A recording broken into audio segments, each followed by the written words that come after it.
Hi friends, ఎలా ఉన్నారు?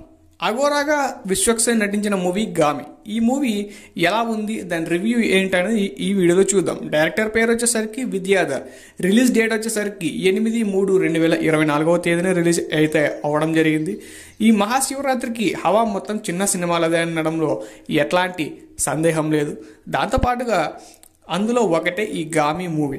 ఈ సినిమా షూటింగ్కి చాలా టైం పట్టింది, కానీ ఫైనల్గా ఈ మూవీ అయితే రిలీజ్ అవ్వడం జరిగింది. సో దీని స్టోరీ ఏంటి అన్న విషయాల గురించి ఈ వీడియోలో తెలుసుకుందాం. స్టోరీ ఏంటంటే, విశ్వక్సేన్ క్యారెక్టర్ పేరు వచ్చేసరికి శంకర్. అతను ఓ అఘోరా. అతను ఎవరు, తన కథ ఏమిటి, ఎక్కడి నుండి వచ్చాడు, అతనికి ఏమీ గుర్తుండవు. దాంతోపాటుగా శంకర్కు ఒక అరుదైన స్పర్శను తట్టుకోలేని ఓ డిసీజ్ ఉండటం, దీని కారణంగా అఘోరాలంతా కలిసి ఆశ్రమం నుండి గెంటేస్తారు. ఓ స్వామీజీ సలహా మేరకు తన వ్యాధికి మందు ద్రోణగిరి పర్వత శ్రేణిలో ఉందని, కానీ అది 36 ఏళ్లకు ఒక్కసారి పూసే మాలీ పత్రాల్లో ఉందని, కానీ దాన్ని సాధించాలంటే చాలా ప్రమాదాలు దాటాల్సి వస్తుందని అతను చెప్తాడు.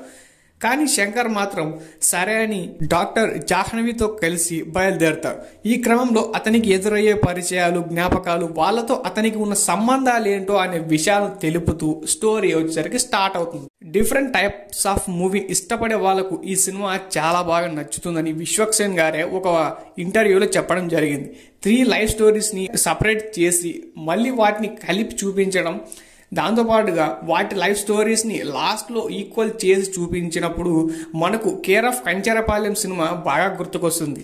తోటి అఘోరాలే తనపై దాడి చేస్తే తనని తాను రక్షించుకోవడానికి చేసే కుస్తీ పోటీల్లో తనకు స్పర్శ కలగడం, దాని ద్వారా శరీరంలో మార్పులు, ఆ తర్వాత దేవదాసి దుర్గా కథ, దేవదాసి వ్యవస్థను చూపించిన తీరు, అలాగే దుర్గా కూతురు ఉమ కథనే ఈ మూవీకి మెయిన్ ప్లాట్. అక్రమ వైద్య ప్రయోగాలు, సిటీ 333 పై జరిగే ప్రయోగాలు, అక్కడి నుండి పారిపోయే ప్రయత్నాలు, ఇలాంటివి చాలా సన్నివేశాలు మనకు ఉర్రూతలు తెప్పిస్తాయి. దాంతోపాటుగా ద్రోణగిరి పర్వత శ్రేణులకు చేరుకునే క్రమంలో సాహసాలు, ఆ పాప ఉమను బలవంతంగా దేవదాసిగా మార్చేందుకు సర్పంచ్ చేసే ప్రయత్నాలు, ఆ పాప తప్పించుకునేందుకు చేసిన ప్రయత్నాలు, క్లైమాక్స్లో వచ్చే సింహం సీక్వెన్స్, ఇలా చెప్పుకుంటూ పోతే మరెన్నో ఈ సినిమాలో మరపులేని కొన్ని అనుభూతులు తెప్పించే సీన్స్ ఈ సినిమాలో ఉండడం జరిగింది. ఈ సినిమాలో ప్లస్ పాయింట్స్ విషయానికి వస్తే స్టోరీ అండ్ స్క్రీన్ ప్లే, దాంతోపాటుగా విశ్వక్సేన్ యాక్టింగ్ చాలా న్యాచురల్ యాక్టింగ్ అయితే చెప్పొచ్చు. దాంతోపాటుగా లో బడ్జెట్లో కూడా మంచి విజువల్ ఎఫెక్ట్స్ని తీసుకొచ్చిన తీరు.